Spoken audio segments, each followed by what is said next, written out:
All right. So, welcome, ladies. Welcome to this is week 4. I can't believe it already. We are doing our just moving along, and we're moving into our next lesson, lesson 4, which is fitness for longevity. And again, I'm Cynthia Ray. I am your coach on our journey together, and I'm excited to share all this information with you. It's going to be so cool. There's so much great research out there right now that's been made available through God's wisdom to scientists who have been researching this stuff about fitness for longevity and how it could serve us as we age, and then also for weight loss. And also, I'm going to talk a little bit about intermittent fasting and exercise and how it all works really well together. So I'm excited to share that with you. I have several slides to share. I'm going to do my best to condense it. Although there's some great information, bear with me and enjoy as we go. And my prayer and hope is that the information that I share will further inspire you and your desire to exercise and stay active for the rest of your life.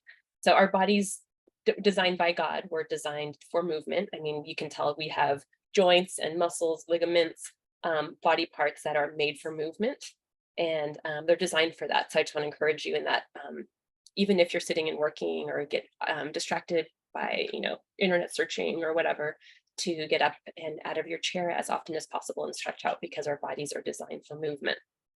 The more we sit, the more sick we are, the more injury prone we can become. So that's my encouragement for you today. So let's go ahead and get started. I'm going to share my screen with you and my slides. Okay, so for this week, we have lesson 4, fitness for longevity.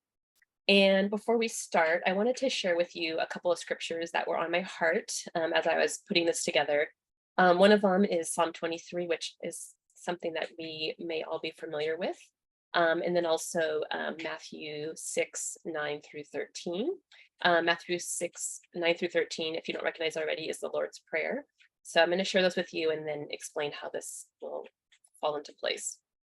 All right, so Psalm 23. So this is one that I'm familiar with. The Lord is my shepherd, I shall not want. He makes me lie down in green pastures. He leads me beside still waters. So if you think, as I'm reading through this, it's kind of a meditation um, of, of envisioning yourself in this place and where God has you. So the Lord is my shepherd, I shall not want. I don't have any needs. He makes me, he makes me lie down in green pasture. Sometimes he has to do that. He leads me beside still waters, and in that he restores my soul. He leads me in paths of righteousness for his name's sake. Even though I walk through the valley of the shadow of death, I will fear no evil, for you are with me. Your rod and your staff, they comfort me. You prepare a table before me in the presence of my enemies. You anoint my head with oil. My cup overflows. Surely goodness and mercy shall follow me all the days of my life, and I shall dwell in the house of the Lord forever. So as you can tell at the beginning, he's saying things that he's doing for us, things that he wants us to do, things that he's instructing us to do, things he's helping us to do. And then the second paragraph talks more about things that we do on our own merit. Even though I walk through the valley of the shadow of death, things that I might go out and do on my own, I still don't have to fear evil because he's with me, and his rod and his staff will comfort me. And then his promise is that he'll prepare a table before me in the presence of my enemies. And that not only do we have goodness and mercy, but it tracks us down. Goodness and mercy follows us. So as we're going through this journey, we can remember that there are times where we feel like we kind of have to make ourselves take a break and relax and give ourselves grace. And even if we kind of veer off, that God still is with us, and we don't have to be afraid that he'll gently bring us back with his rod and staff. They comfort us. He'll bring us back in, and then he prepares a table for you in the presence of your enemies. And just knowing that you're always protected, which is so great. Surely goodness and mercy shall follow me all the days of my life, and I will dwell in the house of the Lord forever. So just being under his guide and his protection is always so nice. All right, let's go ahead and go on to the next one. So the Lord's Prayer, our Father in heaven. So this is also the within the Sermon on the Mount that Jesus shared as his first sermon, and he instructed us how to pray. So he says, this is how we should pray. So our Father in heaven, hallowed be your name. Basically, holy is your name. Your kingdom come, that your kingdom will come, and that your will be done, whether it's on earth or if it's in heaven. Give us today our daily bread, our daily sustenance. Forgive us our sins as we forgive those who sin against us. Lead us not into temptation, but deliver us from evil. For the kingdom and power and glory are yours now and forever. Amen. So, with this one, what really struck me is your kingdom come, your will be done on earth as it is in heaven. So, as his kingdom comes, that his will is complete and is done on earth just as it is in heaven. So his heavenly will for us is perfection. And then on earth that we can receive the same thing. So as we journey through your wellness journey to living out the vision of your ultimate wellness lifestyle, what that looks like for you, God has that perfection in mind as well. So we can ask him that his will be done on earth here as it is in heaven. So we can fully embrace that. We can receive all that he has for us and get excited for it. And then lead us not into temptation, but deliver us from evil. So if we're tempted to go back to our old ways, that he'll convict us to come back to what our intention is and living out the lifestyle we want for his glory. So anyway, I thought that was really applicable. So you can use it as your meditation for today in that prayer. All right, let's go ahead and dive into this next lesson. So before we do that though, let's go ahead and do our checkpoint. So at this point, we're about halfway there. What I would like you to do is kind of think about how committed you have been up to this point. Do you feel like you've given it your all? Would you give yourself 100%? Do you feel like you've kind of been doing the work, but as it feels comfortable and when it feels right, do you feel like you could definitely do better? Do you feel like you've done all you can and you're starting to see results? So what grade would you give yourself at this point in your journey? Do you feel like you've been really working hard? Do you feel like, or not really hard, but smart? Do you feel like you've been working wisely? Do you feel like you've been getting your homework done? What grade would you give yourself at this point? And then, of course, so you can contemplate that and think about what it might be for you right now. And then what do you want it to be if you're not exactly where you want to be?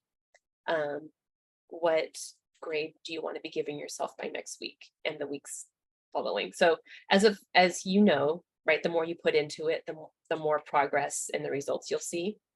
And what I've known in the past, and it still holds true, is that the reality is that the results that you get, they equal motivation. So as you get results, you're going to be more motivated to do more work. So in order to get results, you have to do the work, right? You can't be disappointed in yourself if you're not getting the results, if you're not putting in the work and you're not getting the motivation. So, but if you are ready, you know exactly what I'm talking about, right? If you've done it before, if you've done other programs or just in this one, you feel like you're really putting in the work and you're getting the results and you're feeling super motivated, that feels really good. So keep it up. And if you haven't yet, then make new goals for this week. Fresh start, and you're going to start seeing those results and getting really motivated. So, all right. Lesson 4 checkpoint. So by this point, you should have already viewed lessons 1 through 3. You should have completed each lesson, each of the lesson sheets attached. Have your daily morning magic routine set for each day, and then have your why defined and at the forefront of your mind, so ready to go. And then also you want to be at the point where you can identify and take care of any negative beliefs that have kept you stuck. So things that might be holding you back. So if you haven't had a chance to do that or need to refresh that, you can pause the video right now and you can refresh your morning magic routine. You can revisit your why, or maybe even rework your why. Maybe it's a little bit different now than it was before. And then if you kind of haven't really had a chance to take a look at any negative beliefs, or maybe in, growing up, the way your mother spoke to you about how women should act, how they should look, how they should live, are holding you back from moving forward in your healthy lifestyle. Maybe those are some things to look at. But just an example, just kind of look at things that are belief systems that may be holding you back from moving forward at this point.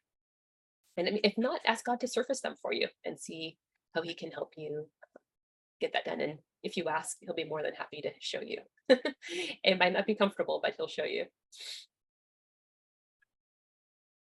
All right, so let's go ahead and dive into fitness for longevity. I'm actually going to turn my video off so you can see my slides. All right, so fitness for longevity. So longevity is defined as a long haul duration of individual. Let me fix my screen here. See if it get any bigger. There we go.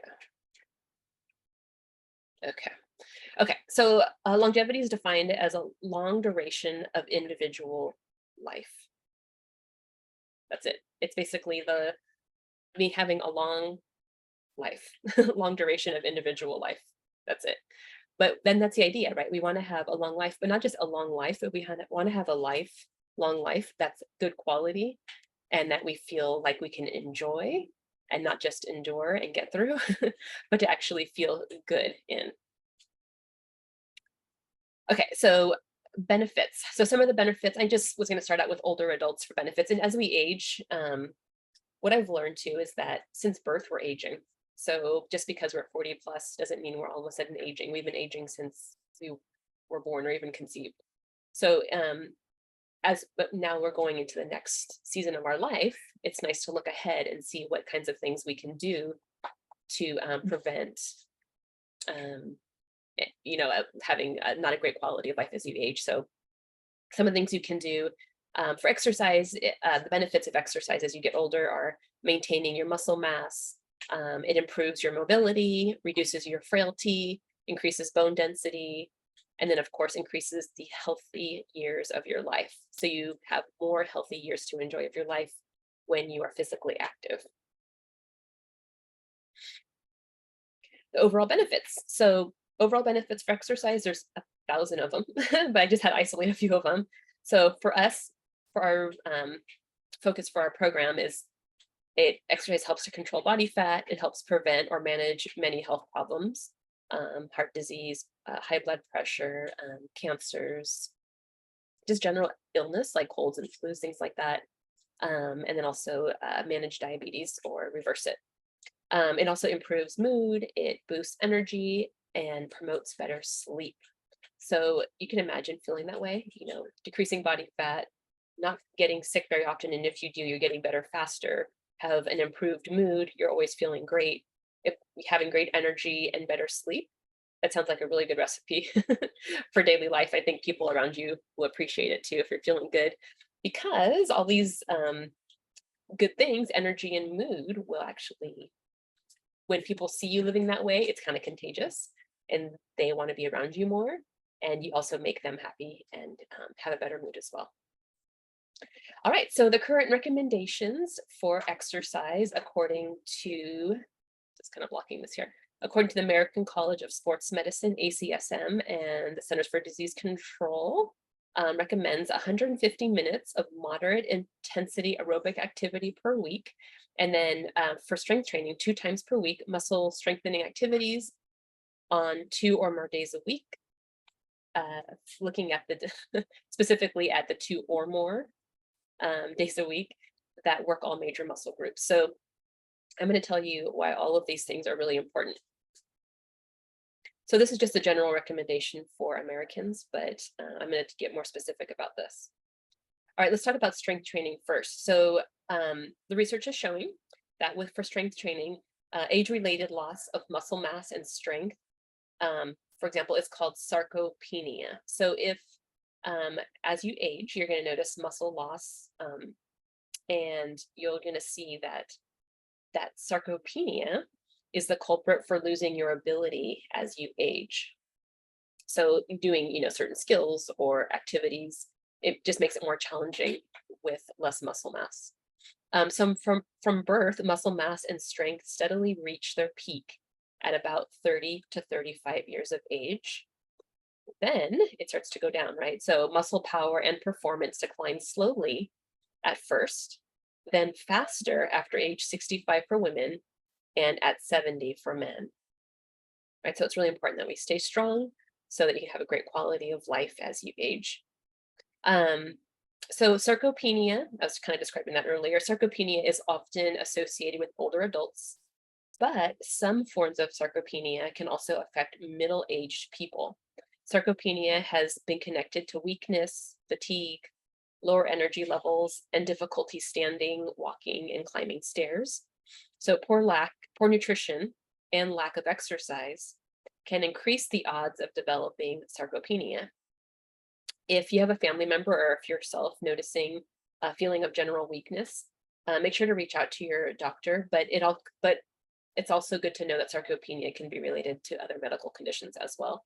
But just know that as you get older, or if you know somebody in your life who is aging and they have these symptoms, that it could because of just muscle loss overall.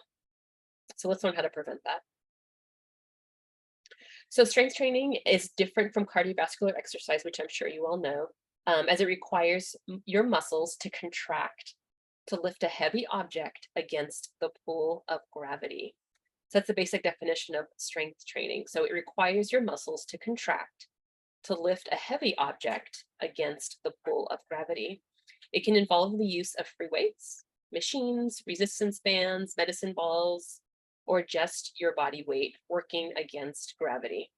So, for example, that would be body weight exercise would be like push-ups, squats, yoga, things like that that don't involve other forms of like resistance, but just using your body as resistance against gravity. So strength training, just a little quote I found in research. So this particular researcher shared, they say that as we lift weights or do other demanding exercises, this is kind of sciencey, but I'm going to do my best to explain it, and it's going to really start making sense. As we lift weights or do other demanding exercises, our ATP, which is our energy, our cell's energy, our ATP reserves are replenished through a complex, coordinated metabolic and chemical response that cascades through the entire body, including sparking short-term chemical changes in the DNA of muscle tissue that make them more tuned to specific proteins supporting sugar and fat metabolism. So basically what that means is with the demand of strength training and lifting weights put on our bodies, as our energy stores are depleted because of it, our body's forced to make chemical changes in order to use sugar and body fat, to provide more energy after our stored energy has been depleted, which is really cool. So that means lifting weights taps into that fat burning or utilizing fat for energy, and then any other glucose or blood sugar that you have stored, like we talked about last week, any glycogen in your muscles that's stored. It taps into that, and then after that, once that's stores depleted, then it goes into your stored body fat to convert it for extra energy. This researcher Fielding and his colleagues have found that the best recipe for improving physical function and avoiding disability is a combination of walking and resistance training. So this particular researcher, Fielding, he spends a lot of his research time, efforts, and money on helping elderly people become more active and finding ways that can help them sustain activity and receive the benefits from it. So for him, he feels like a combination of walking and resistance training is really helpful for improving their physical function and avoiding any disabilities that could come into play as with age. All right, another one is another research quote. So for strength training, so the national, it's the NIA support. He's the National Institutes of Aging. Supported scientist Dennis T. Villarreal, MD, a professor at the Baylor College of Medicine in Houston, has found that incorporating weightlifting into an exercise and diet intervention for older adults with obesity yields better results than diet or aerobic exercise alone. So again, telling us how important strength training is. As people lose weight with diet and aerobic exercise, they have increased risk of losing lean muscle mass and bone density, which as they age are important for everyday activities and avoiding falls. So as it's important to do aerobic activity, it's just as important or even more to make sure that you're not losing muscle mass as quickly as your body could, and utilizing strength training to slow down that process. Okay, one more thing, one more quote. We all should think about how to build up a base of strong muscles to prepare for the loss of muscle and strength that we experience as we age. And this is a quote from Dr. Barb Nicholas. So this is just a piece of the research that I was looking at, and just some of the things that the doctors were saying as a conclusion from the results that they found in their research. So, of course, as you build more strength and lean muscle, you'll begin to ramp up your metabolism and utilize fat for energy up to 48 hours after you have completed your strength or anaerobic workout. So, that's another cool thing. When you're doing strength training, it's considered anaerobic. Anaerobic means without oxygen. Not that you're not breathing, but without oxygen means in at the cellular level, your cells and muscle cells aren't using oxygen at with this particular kind of exercise. Um, and so anyway, when you are in that anaerobic mode or without oxygen mode, and you're doing strength training, or anaerobic can also be an all-out sprint where you're using up all of you're maxing out and using all your energy that you have. Um, when you do those kind of workouts, up to 48 hours after you exercise, you're still going to be burning and utilizing fat for energy after. And I'm going to talk about cardio in just a minute, but cardio is not the same. It doesn't have that same effect. It basically is only working for fat loss when you're doing the exercise itself. So strength training is amazing for that. For example, your body burns 6 calories per hour per pound of muscle compared to 2 calories per pound of fat. So, which tells us that muscle is living and active and breathing and moving and growing and changing. And because of that, it's metabolically active and it's utilizing more calories per pound than fat, right? Because fat is stored energy. I'm not exactly sure. I guess fat is also a living thing, so it's probably morphing and changing, just like everything in our bodies are. Our bodies are dynamic, by the way, and our bodies are always changing. I remember one time our kids' dentist was telling us that our teeth are always moving, and it just reminded me, yeah, you know what? That's our bodies and our teeth are dynamic. They're always moving and changing and adjusting. So I'm sure same thing's happening with your body fat as well. On average, 1 pound of muscle in 1 pound of muscle in 24 hours will use an extra 96 calories compared to fatty tissue. So it's definitely more active, using a lot more energy when stored on your body. So you're going to be more metabolically active and your metabolism is going to be higher when you have more muscle mass, not like being bulky or big, but just being stronger than having as much body fat. All right, so that's strength training. So that's super important. That's why I always stress it for everybody, especially women who are aging, whether their goal is to lose body fat or just to be healthier as they age. It's vitally important to incorporate strength training in your daily activity or weekly activity. All right, so let's talk about cardio. So cardiovascular activity, of course, it benefits your heart rate, it benefits your lung health and lung capacity. It's great for increasing your physical endurance and heart strength health. So if you want to, hop on a bike and go for a ride with your grandkids, or go for a hike with your kids or your husband or whatever, because you are cardiovascularly fit, you'll have the physical endurance already in place to get up and go do those things. And of course, the lung capacity and great heart rate and heart strength is all going to be ready to go when you are cardiovascularly fit. So it just makes life that much more enjoyable. All right, so some of the recommendations for cardio are 3 to 5 days per week, elevating your heart rate to about 60 to 90% of your maximal heart rate for about 20 to 60 minutes. So 3 to 5 days a week of moderately to intense exercise for about 20 to 60 minutes.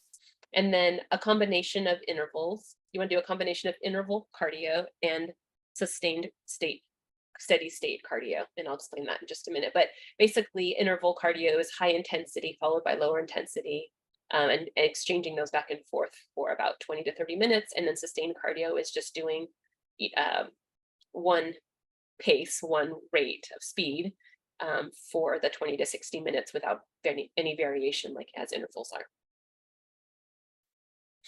Okay, let's talk about high intensity interval training. So I want to talk about this specifically because this is one of the things that is going to be found on your fitness program for this class.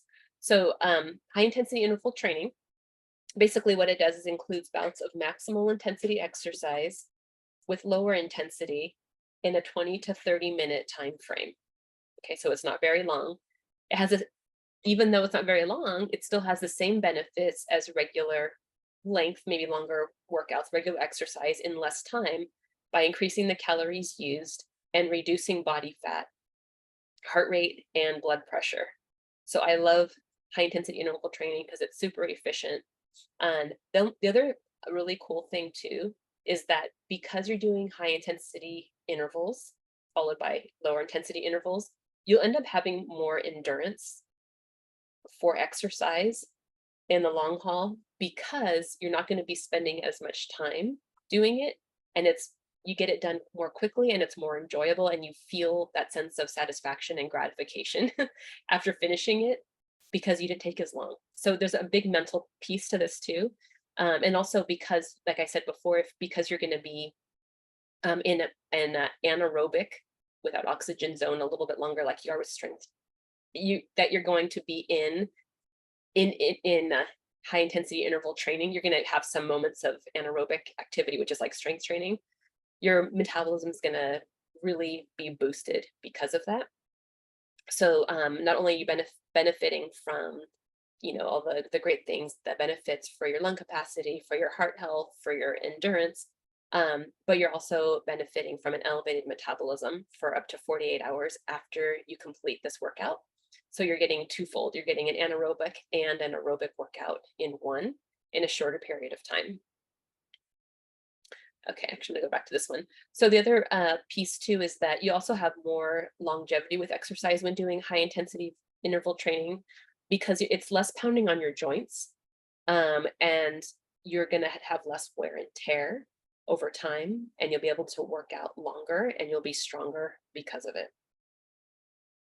All right, heart rate. So I'm just going to kind of briefly go over this with you. So there's one, two, three, four, five, well, four actually. There's four heart rate zones. And you may have seen this, I know for a while back, and even maybe more recently too. Heart rate monitors were super popular because people were wanting to know what the heart rate was and what zone they were in and so on. But for example, I want to show this to you also because it'll make more sense of why high intensity interval training is effective and how different types of exercise works. So your warm-up zone is about 60 to 70% of your max heart rate. So your max heart rate is how the highest level your heart rate will go and not fluctuate. It'll stop at that. It won't stop. It'll just stay at that point and not go any higher or lower. You'll just sustain it. Right? And that's can only sustain it for a very short period of time, but that's where you're working as hard as you can and your heart rate is not going to go up any higher. So down here it says max heart rate. So the way you determine your max heart rate, unless you actually get on a treadmill and get tested, but you can do it without having to do that. So your max heart rate, basically a crude formula would be taking the number 220 and subtracting your current age, and that will give you your maximal heart rate, what it would be at. And then what you do, so your warm-up zone is about 60 to 70% of your maximum heart rate from this calculation, which is, easy, light. It kind of prepares your cardio system and your muscles and joints to exercise harder. So it's a comfortable pace where you feel that you could probably go for a longer time. And then a little higher than that is your fat burning zone. So that is about 70 to 80% of your max heart rate. So this one still isn't too hard. It's still comfortable, but you might sweat more, breathe a little harder than usual. And at this point, you're still burning more fat than you are glycogen. So the glycogen stores that are in your muscles from your blood sugar. Um, the absolute amount of fat burnt is much less than the subsequent stages. So a lot of times people will say, "Oh, I'm in, fat burning zone. That's great." But it's really not that much because you're really not working that hard. It just happens to be that your body's utilizing more fat at that point for energy. So, and then we're going to go up to your aerobic zone, which is a higher intensity, right? So 81 to 93% of your maximum heart rate. And it's still a comfortable zone. Your heart rate's about 81 to 93% of your maximum heart rate. And then you'll still be able to talk, but only in short phrases. The calories you burn here are split evenly between your fat stores and your glycogen. So although you will not burn more fat calories than glycogen, you will be burning more calories overall. And then in this zone two, your heart rate is your heart's pumping harder and getting it strong. So your heart's a muscle, just like any other muscle in your body. And when it's pumping, it's getting stronger. So that's a huge benefit of being in an aerobic zone. And then a little higher is anaerobic zone, which is 94 to 100% of your maximum heart rate. And this is where you are doing more strength in your body, less so cardio. So um, at this point, you're panting and unable to talk. It's hard work and nearly impossible to spend more than a minute here, as your glycogen stores are depleted faster than they can be replenished. Anaerobic intervals widen your fat and aerobic zones and zap tons of calories. So this is where high intensity interval training becomes so amazing because you're able to be in the anaerobic zone for short periods of time and then recover and then get back into it. Because at this point you're depleting your glycogen stores have been completely depleted, and now your body's forced to utilize fat stores for energy when exercising. So this is really great. And then plus you're getting the strength benefit from it as well, especially if you're doing, like some kind of cardio, if you're walking and walking, riding a bike, anything where you're moving your body, doing hit training, you're going to be using the largest muscles in your body, which is your legs. Those are going to be getting stronger and as well and increasing your metabolism in the process. So yeah, so they are super efficient in that. The high intensity interval training is super efficient in using fat for energy. Okay, post exercise oxygen. Okay, this is a really cool thing. So there's this thing, um, not a thing, it's a concept called EPOC, EPOC. And EPOC basically means it's post exercise oxygen consumption. So this particular item is what matters the most for fat loss and maintaining a lean body. So EPOC means the amount of oxygen your body is using after exercise. So like I said, if you're doing anaerobic exercise, you're doing strength training or hit training, you're in an anaerobic zone, which is going to utilize more oxygen for recovery up to 48 hours after you've completed the exercise. So at rest, your body will continue to use oxygen to use um, using fat for energy. So there's a little research piece down here. It says the exercise, this is big words, but I'll explain it. The exercise-induced catecholamine release stimulates lipolysis, liberating fatty acids from the glycerol molecule during exercise intensities, equating 60% of VO2 max. Okay, this is serum fatty acid concentrations increase 2 to 3 times resting values. Okay, so what this basically means is, excuse me, when you're in an anaerobic zone and after you finish exercising, just like it says here, you finish working out, if your VO2 max, which is basically how in shape you are, it's a measurement of how fit you are and how cardiovascularly fit you are. But if you were in a moderate VO2 max zone, then the serum fatty acids concentration, that's the fatty acid that's circulating in your blood. And if it's circulating in your blood, either it just came in through food or it's leaving your body because it's been broken down in your stored fat cells. So they're saying that this is serum fatty acids are the ones that are actually have the fats that have been broken down from your stores and are leaving your body. So it's saying that exercise induced catecholamine release. So if you're working hard, you're going to stimulate lipolysis. Lipolysis is the breakdown of body fat or just fat in general, but they're talking about body fat. You're breaking down body fat and allowing it, liberating the fatty acids from the molecule that they were stuck in. And then during exercise intensities equating to about 60% VO2 max, these fatty acids will be released, and these concentrations in your bloodstream are increased 2 to 3 times more than resting values. So you're going to be seeing some fat breakdown and release in your bloodstream for energy, and we'll be losing body fat, which is really cool if that's your goal, right? Okay, so what to avoid? All right, so this is some things that I've had people tell me in the past. I've been a personal trainer and fitness specialist for longer than I've been a dietitian. I started doing personal training and group exercise coaching and all those fun things when I was in college, and have heard a lot from a lot of clients and just people in my private practice and things like that. But especially with women, these are some of the myths and things that they've done to attempt to lose weight. But I want to assure you that these are the things that you want to avoid. So you want to avoid doing long bouts of cardio. You want to make sure that you're staying away. Oh, you want to avoid, sorry. You want to avoid staying away from strength exercise. Okay, so let me start with the long bouts of cardio. So for example, long steady state cardio like jogging, spinning, or doing the elliptical does little to actually rid fat that you're trying to get rid of. Unfortunately, most cardio does not equal, or more cardio does not equal more fat loss. Long steady state cardio can work for men, but men usually carry their body fat in their belly, and it can, let's see, but men burn stubborn belly and lower body fat more easily than women. There we go.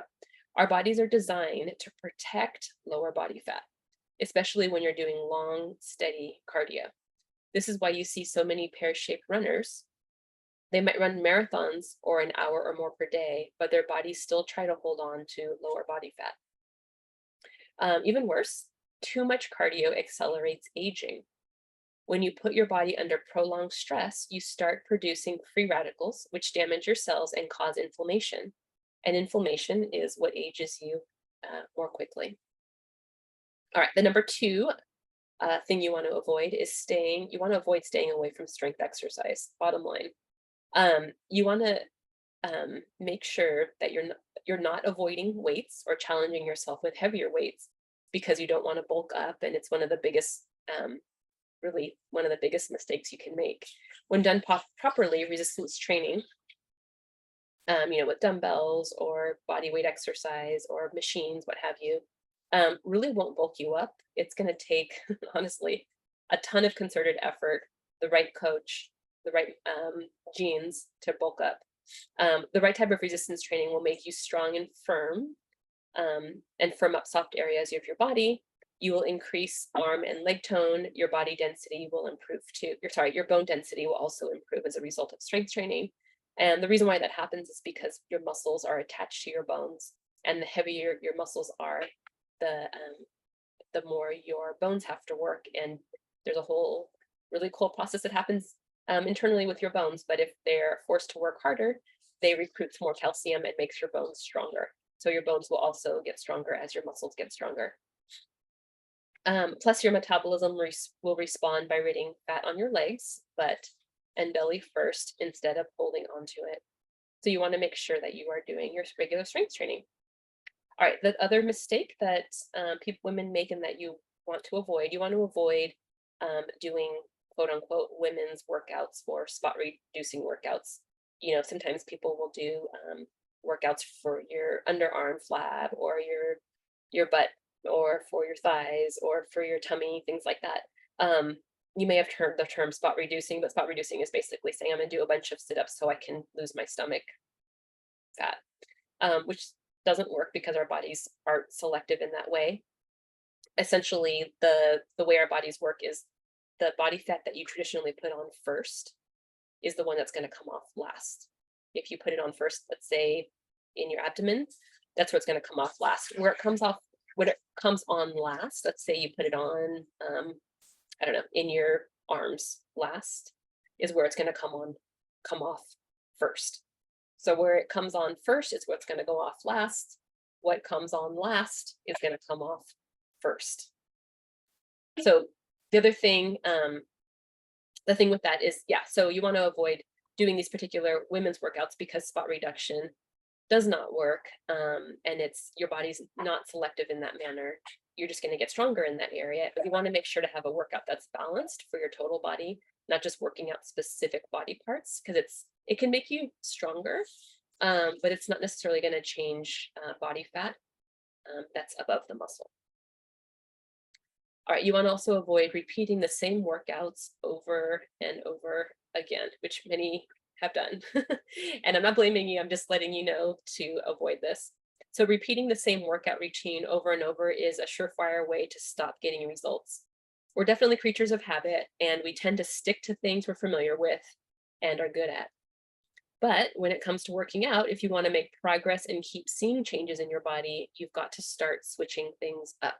I usually say every 4 to 6 weeks to change your workout.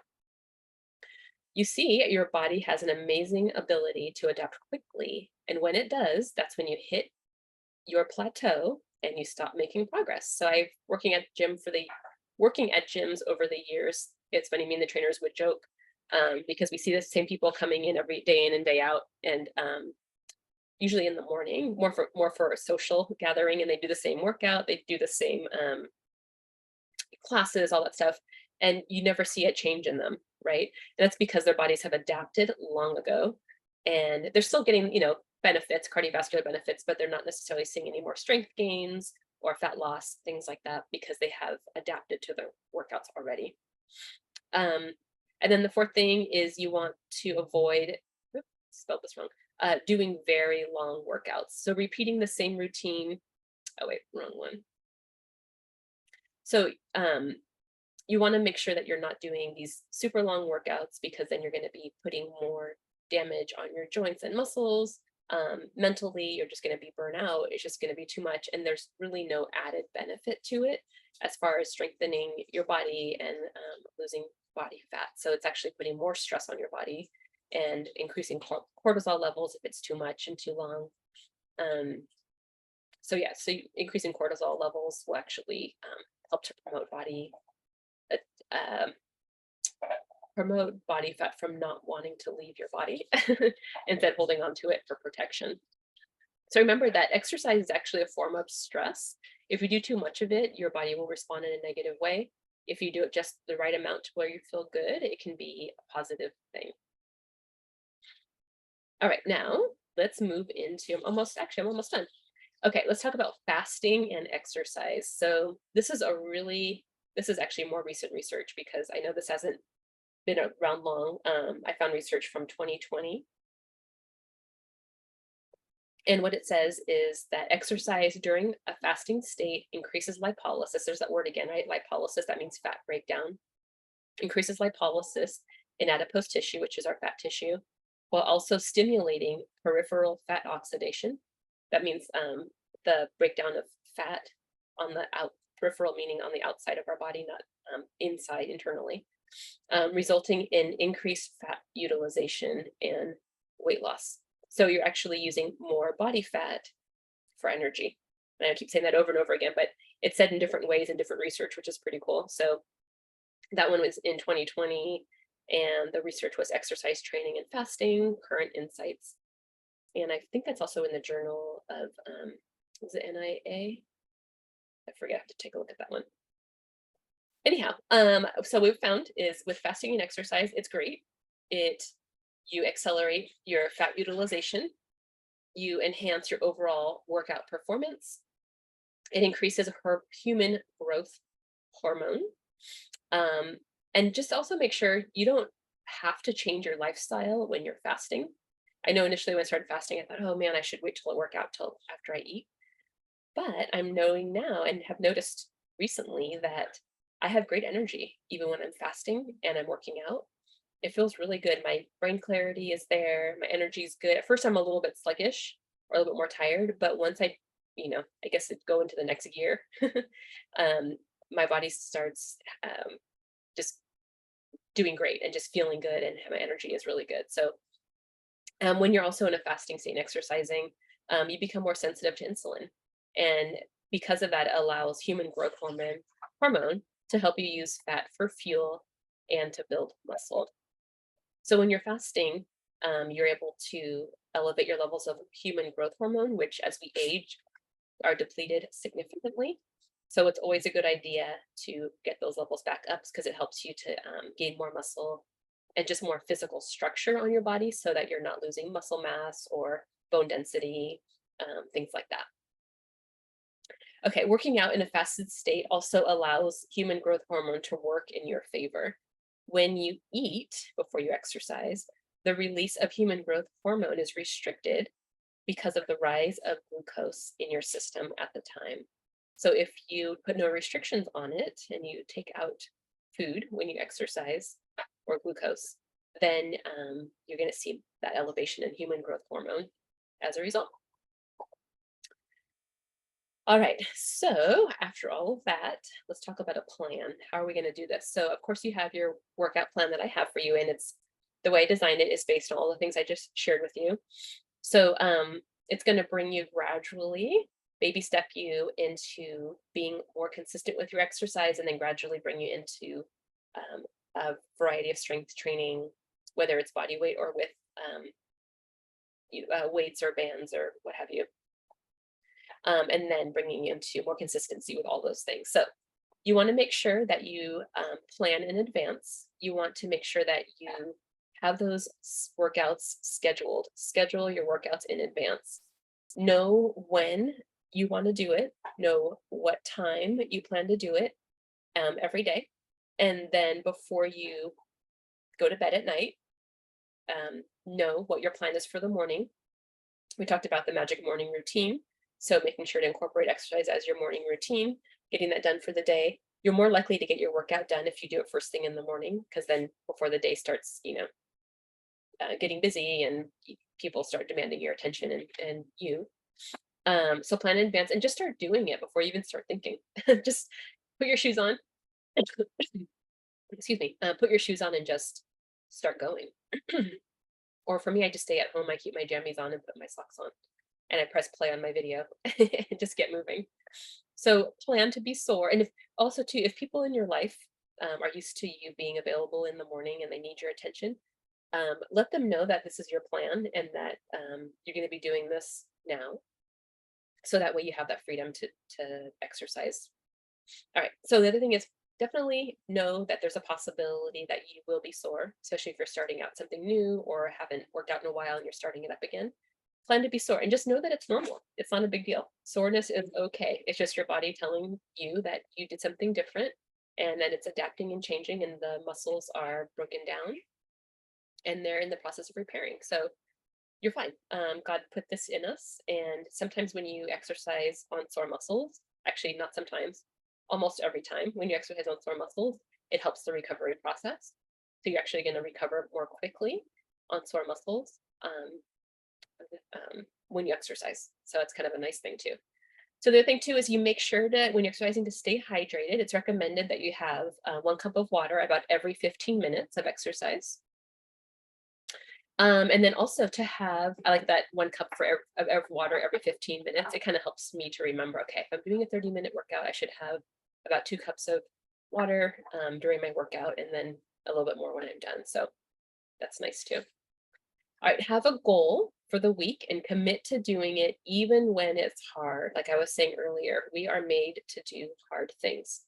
So even when you don't feel like doing it or life gets in the way or we try to self-sabotage, just forget it. Forget the self-sabotage, forget the busyness, just do it. Just do things that are hard. The only way you're going to get the result is if you do the work. Knowing, I have in parentheses here, knowing that the heart is deceptive. In scripture it tells us that the heart is deceptive, and even though we might feel a certain way, if we were led by our feelings all the time, it wouldn't lead us into the right place. But knowing the right thing to do and doing it is what's going to get you the results and the longevity in your life overall, the great quality of life. And then also plan for accidentally missed workouts. So sometimes, you have great intentions and life gets in the way. You have an appointment at the time that you made an appointment like a month ago, and now you're planning to do your workout in the morning at 7:30, but you have an 8:30 appointment and you don't have time to get your workout in, or you wake up late, or whatever, something changes in life, and you're not able to get your workout in. Then just use that as your unplanned day off. And then when you have a scheduled day off, do your workout on that day instead. So just switch those. Um, there's always a way to get your workout in and stay consistent if you want to, right? Like they always say, if there's a will, there's a way. I'm going to show you how to do that. So when it comes to planning in advance for your scheduled workouts too, have your primary time and then also a backup time. So for me, for example, I have my workout around 7:30 a.m. And then if I'm not able to get it in the morning, then I'll do it in the afternoon around 4:30. And I get it done and I feel really good. And the more you do it, the more you're going to want it, the more you're going to crave it. So just get started. I'm sure some of you who have been exercising know exactly what I'm talking about, how good it feels, and you want to do it more. So yeah, just keep that in mind. Have your primary time and then also a backup time in place, and make sure to write those down and make that commitment to yourself. Okay, and lastly, I want to make sure that you keep it fun, right? Our body, like I said at the beginning, our bodies are designed for movement. Exercise doesn't need to be limited by the walls of a gym or by the ideal or by an ideal um, that you have about what it needs to look like. Movement is about living, healing, and it's life giving.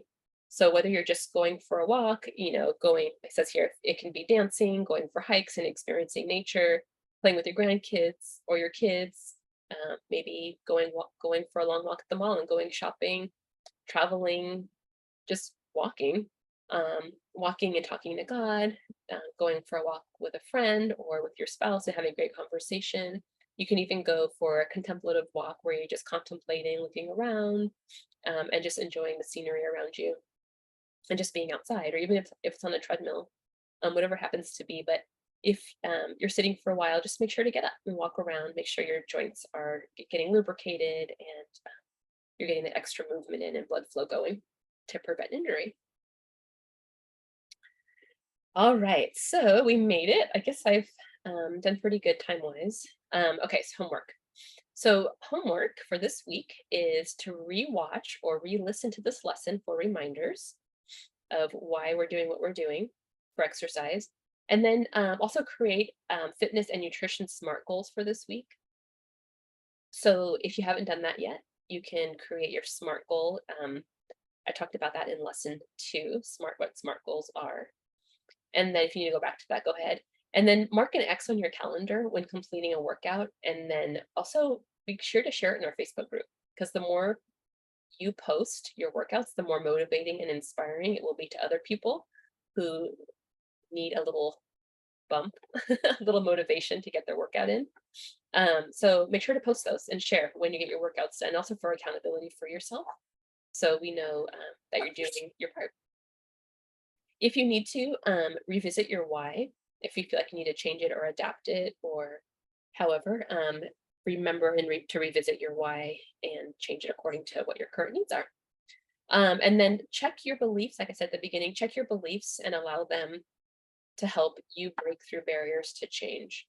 So if there's any beliefs that you have or thoughts that you have that are keeping you from moving forward to making the change that you really want, bring it to God, bring it to prayer. Maybe ask somebody who's close to you what they see, maybe something obvious to them that is an attitude or a belief system that we have that's holding us back. Maybe even just ourselves, maybe just thinking that I can't do this, or something somebody told me in the past about how girls should act or women should act and be could also affect how we actually behave. And also, I remember that just to take baby steps, just to celebrate your victories, even if they're small victories. If Don't shortchange the importance of celebrating your victories. It doesn't have to be with food. It can be maybe just celebrating, just thanking God, or just telling somebody, what you've done, and just celebrate that within yourself. and just keep moving in the direction that will get you closer to your vision. So even like I said, even if it's baby steps, little things that help you move forward, just keep moving in that direction so you can get closer to living out that vision and allowing that vision that you have for yourself, for your ideal wellness, to manifest. And it will. That vision that you have for yourself, for your ultimate wellness lifestyle, is there. It's ready, it's living, it just hasn't manifested yet. So just start doing things that will get you closer to that vision, or maybe even just thinking about what it looks like for you to be living in that vision and do those things every day. All right, so that is it for today, and I will see you all in lesson 5. If you need to rewatch this again, pause, rewind, whatever, with this or any other lesson, feel free to do that, and I will see you in the next lesson.